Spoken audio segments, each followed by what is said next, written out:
In this tutorial video, we're going to look at renaming percentages as decimals, and we're renaming decimal percentages as decimals. I've already done a tutorial on renaming whole number percentages as decimals, and you'll find that the process that we use here is very, very similar.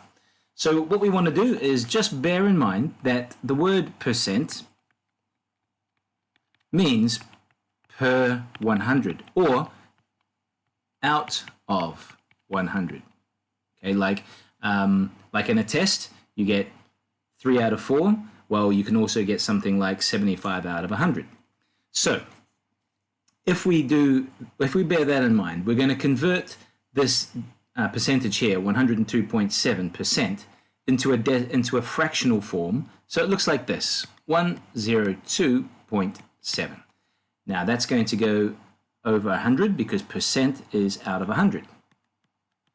Okay, so all we have to do now is do what this actually says, which is 102.7. This fractional bar here means divided by. So it's like this, isn't it? 102.7 divided by 100. Okay, that's what we're actually going to do, and that's going to give us the answer. So it's super, super easy because we're going to just move the decimal point to the left. And how many jumps will it do? Right? How many jumps will we ask the decimal point to make?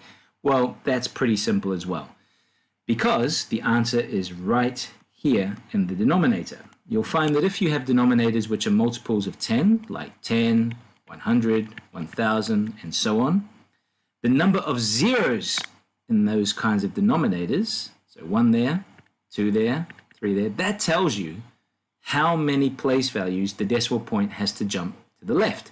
So in this case, there's 2 zeros. That means 2 jumps. And so the final answer becomes 1.027. And that's done. Let's go through that again, but with number 2. 9.02. So because it's percent out of 100, let's put it out of 100. And we're going to move the decimal point, to the left. How many spaces will it go? How many place values? How many jumps is it going to make? 1, 2. So 1, 2. Decimal point goes here. You'll notice that I missed the space here. There's nothing in it except a 0. An imaginary 0 until I need it. Okay, and then I write it down. So the answer here is 0.0902, and that is okay, except really we should put a 0 here to fill up the unit's place value, and that becomes that answer. And for the last one down here, we've got 0.76,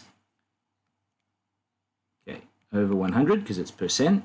How many decimal places are we going to be moving to the left? 1, 2. 1, 2. Hey, I can already see I'm going to need some zeros. So you know what I'm going to do? I'm going to put a couple of zeros in here just to help me out. Okay, so I'm going to jump, 1, 2 spaces to the left. 1, 2. There we go. So my final answer for number 3 is, I'll just write all this down, 0.0076. And hey presto, it's all done. Very, very simple.